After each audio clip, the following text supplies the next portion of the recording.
So, good morning team. It's Sunday the 16th of February, which is my dad's birthday, so happy birthday, Dad. Hopefully he's going to have a good day. If not, he's going to turn up here. Chief supervisor with me. He's going to be overseeing the engine build, which the block sat here. I've managed to get everything prepped when I left last time, so I think we're nearly ready just to put it all together. Got my new bearings, so I'm going to have a crack at that today, and hopefully we'll be somewhere near by the time this goes out. So yeah, welcome to another video. I hope you enjoy it. So we cut back again, repeating the process. We're just doing another final clean on the block as it's been sat for a week waiting for the bearings to come.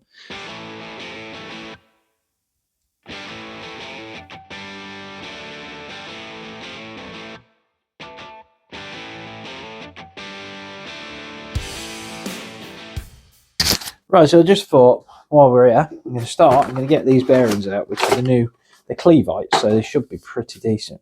Say pretty decent, they're meant to be one of the best bearings you can get, Clevites. So I'm going to chop the old packet open and get these and measure against what we measured with the other bearings. So if I get that and my piece of steel,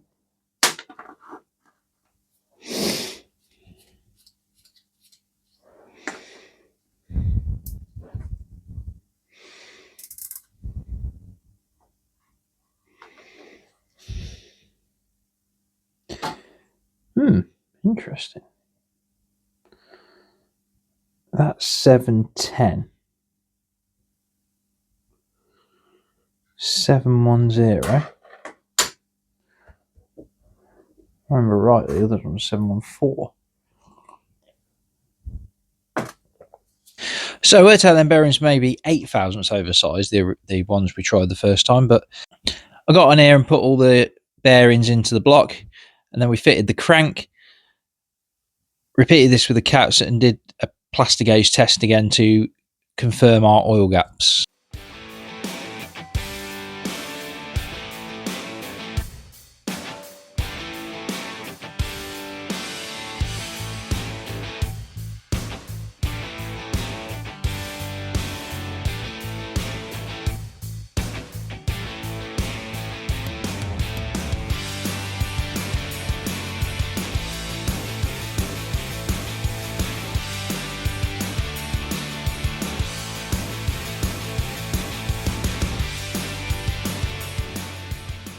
So now I've got all the caps off, I'm just going to check that's in millimeters, don't send that again. See what we're at. We're still at about 2 thou. So it's probably a little bit, it's not bad. That one, 1.5 thou. That's at 1.5 thou. That one's getting up towards it, but I'd have said in general that's about between, that's at 2 and the rest are at 1.5, which I think is okay. So we're happy with the oil gap, so I've just got the crank back out and cleaned all the plastic gauge off, and we're going to do hopefully do a final fit. Hopefully this goes better than last time. So same again as last time, silicone in the corners of the block at the back where the main cap goes in, and then we just greased all the bearings.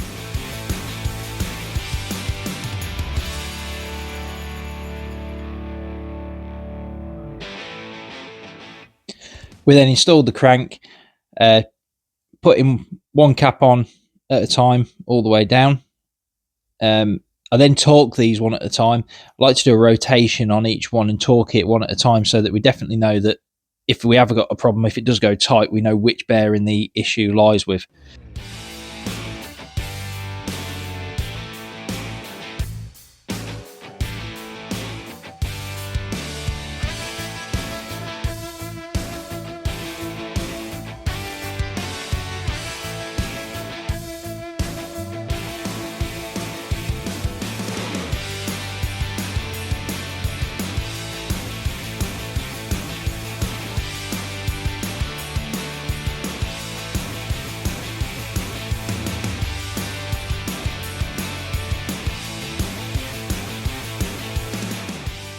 So that's the cranking. For this time we've got nice smooth movement on it. I've put bearing guard on it, so this is quite nice. It's nice and smooth. I mean, compared to last time when it locked up, that's all it takes to move it, and that's pretty happy with that. So I'm going to spin this round, and we're going to start over here putting some rings on some pistons. So let's get some rings out first.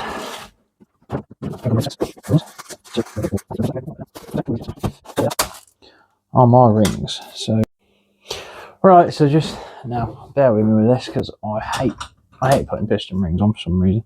Now the oil rings I ain't too worried about. Put some fresh gloves on, or do them by hand, one of the two.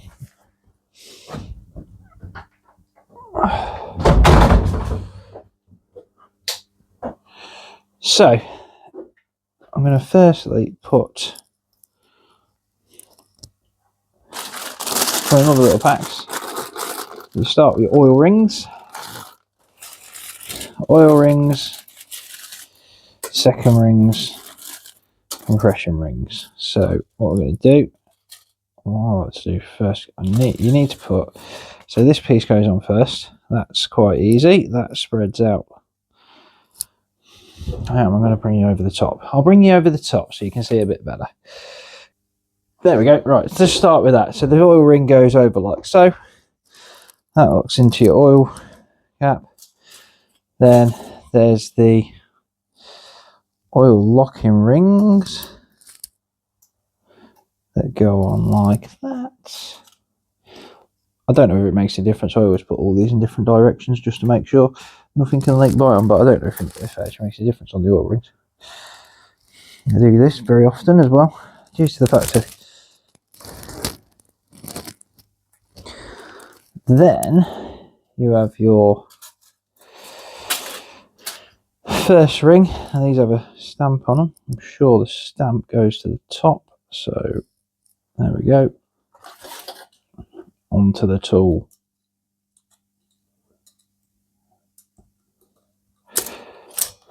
I do hate doing these. There we go. Oh, and they do make me feel like I'm going to snap them off the top. That'll drop down there like that. Where's the oil? Where's the secondary ring? Oh, there. Wallop straight in. So what we're going to do is I'd like to put one to the left and one to the right, and then I know I've put them the right way.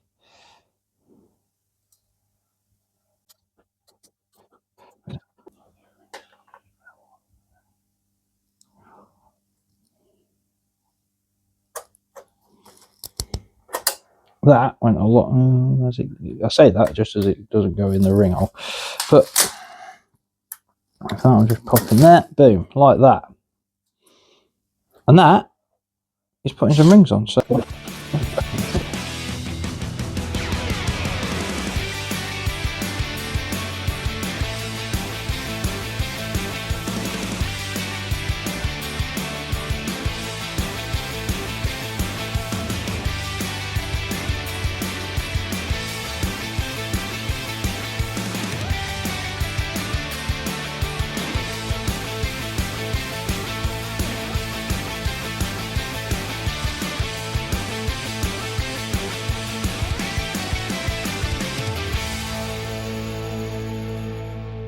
we've now got all the rings and the pistons built up, ready to go on. So I'm going to spin this over and we're going to start assembling, I think, and that's where we'll be up to in a minute. So first things first, let's put that back in there because I moved it for the dog and it's moved over there. Spin the old girl over. I'm going to check cleanliness of all the balls. I'm going to wipe everything out, because I can. It's been about the 34th time I've cleaned the balls. But there you go. Doing it. That's cool. Let's just see whether there's any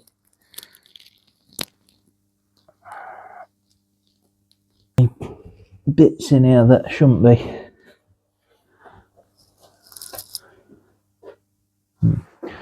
I'll wipe them out again.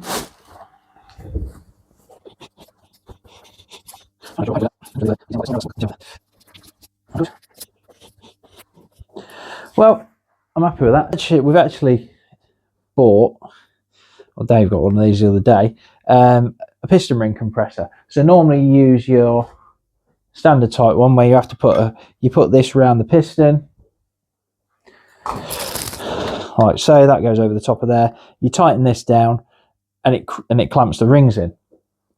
But it's quite a time-consuming process, really, especially when you've got 8 to do. So you can get these, which is a taper piston ring compressor, and basically the piston just drops through it. Now you're going to be learning this with me. I think it, and we'll see how it goes. So see if it works as it should. Right, so let's start with number 1. I have just made a couple of boots because I seen this the other day. Thought, oh, that's a good idea. So what I'm going to do first, and you'll probably see me repeat this process. I'm going to put a little bit of bearing grease on that.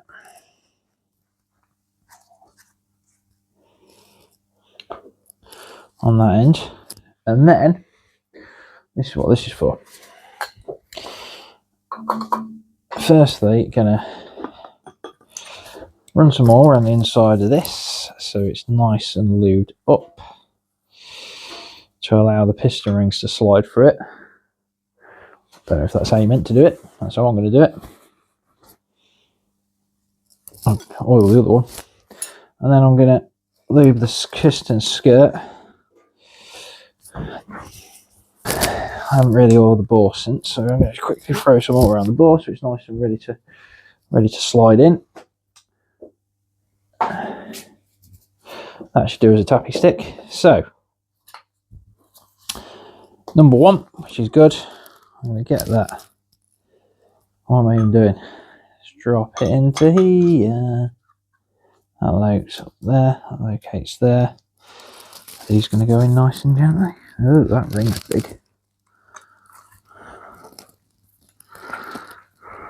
So if I just insert that in, ooh, this could make my life very easy. Like that.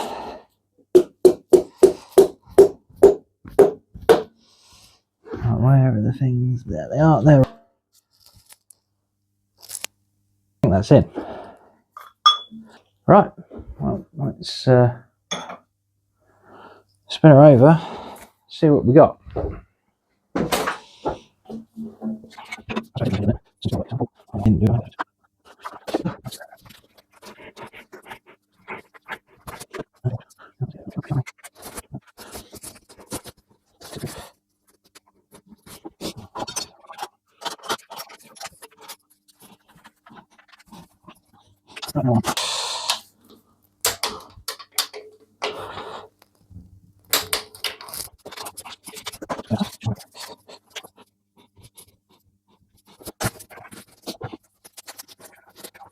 On that. Is it? I think that's too far.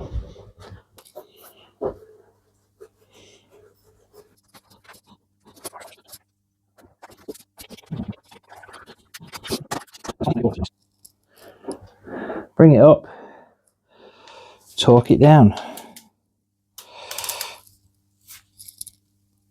to the correct torque setting this time, because I did try to do it nearly 10 pounds over, but definitely 37 this time.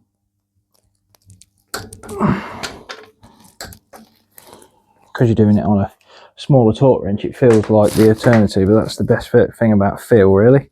So, wow, actually putting that in there, I'm really happy with that. So let's line it up with cylinder number 2 and spin it round and start again.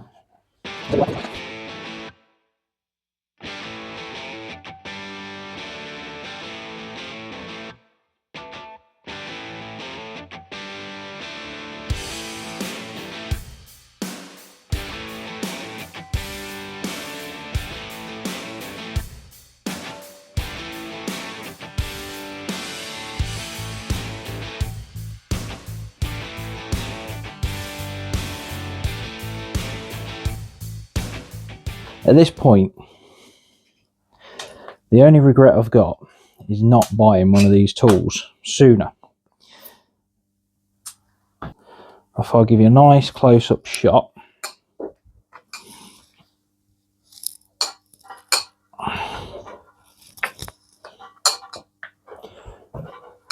of this one going in.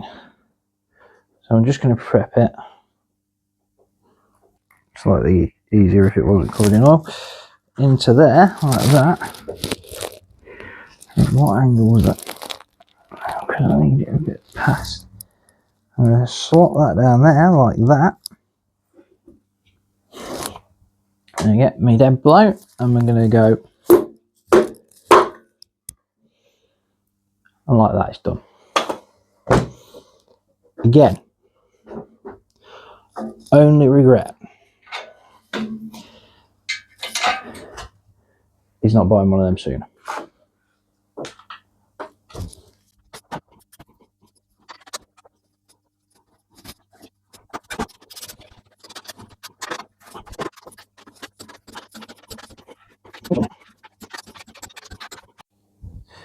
So that's all the pistons in, which went really well. So on to putting the cam in now. Excuse me for a moment while I forget to put the cam retaining plate on.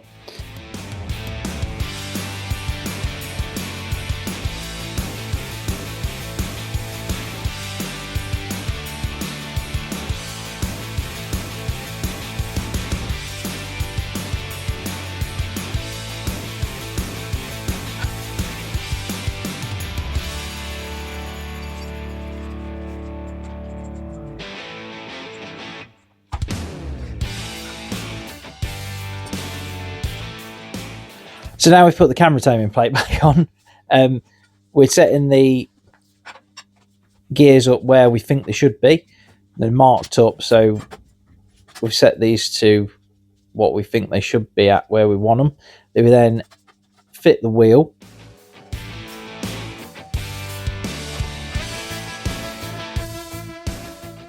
Get the DTI set on TDC. We then set it so many thousandths before and after to get the center of the dwell, so the piston's at its highest point, and then zero the gauge.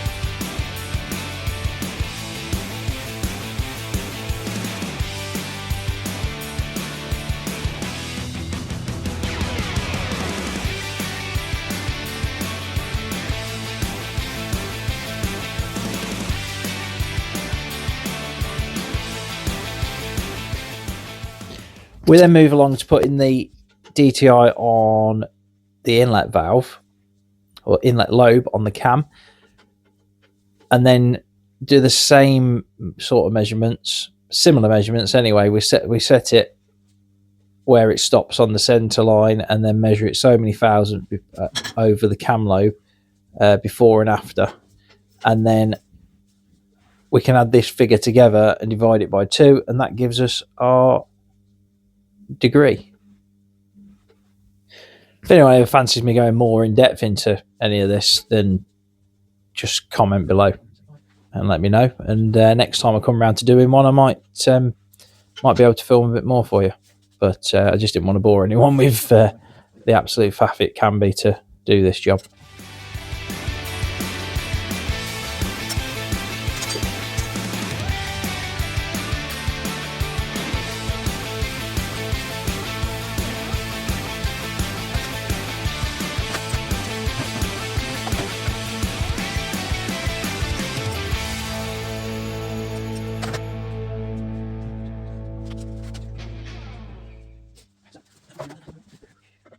So once cam timing is set, we can fit the front cover. This has the oil pump in the front. This is a later intermediate front. Well, is it called an intermediate front cover? That has the oil pump on the crank drive.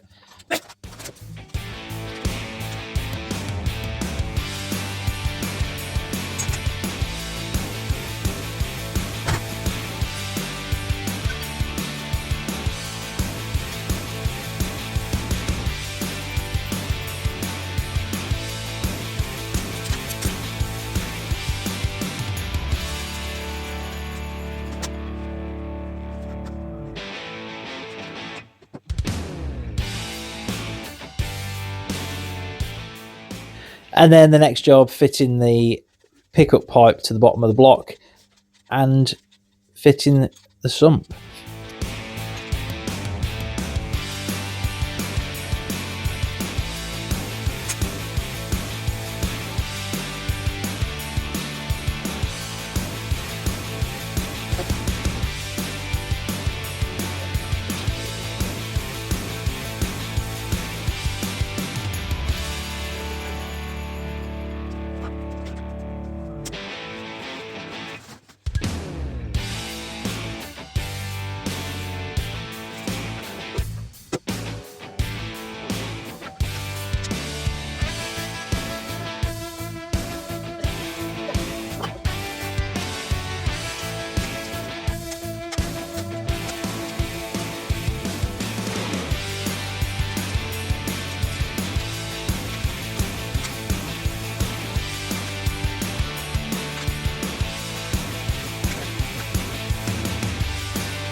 Once that's all done, we turned it over and then reinstalled all the head studs.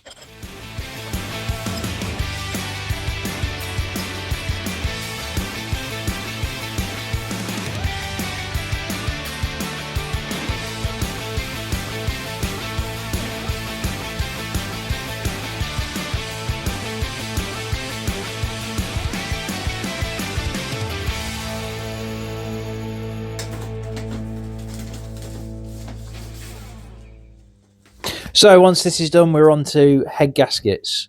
So get that out of the packet and then we can slot the heads on and get them torqued down.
So apologies, I've misplaced my microphone adapter. But heads are all on now, so it's probably drop the valve gear in, push rods, and then we can put the rockers on. So that's where we're up to at the minute. See how much more we can get done today. So with a little bit of lube, we can slide the lifters into their homes, and then we can get the push rods installed before putting the rocker gear on. We then spent a bit of time setting the preload up on because they're hydraulic lifters on this engine, which I didn't get filmed because somewhere around here the battery went flat on my phone. It's all together. These are just my temporary rocker covers to keep the dust out. I've got to paint the other ones up, and put all the auxiliaries on the top. sort the water pump out, pulleys want painting and stuff like that. So but we're looking pretty good. Happy now we're all back together. Inlet manifold's all torqued up.